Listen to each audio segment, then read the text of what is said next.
Hey guys, welcome back to the channel. In today's video, I'll quickly show you how to redeem a gift code on DAZN. So to get started, you want to open any web browser on your phone or computer, and you want to search for DAZN Redeem. Then you want to choose on this link, the Redeem link, for official one. Now, once you're on the page, you'll see a field where you can actually enter your gift code. Carefully type in the code you received and make sure you only use letters and numbers and don't include any special characters. And if your code looks like it has punctuation, just leave that out. Also, keep in mind that codes are case sensitive, so enter it exactly the way it was given to you. After entering the code, simply click on Redeem Code right over here.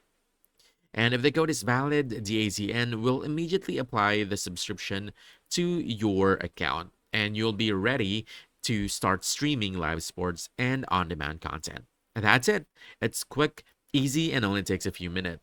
So if you found this helpful, don't forget to hit that like button, subscribe for more quick guides, and I'll see you in the next one. Thanks.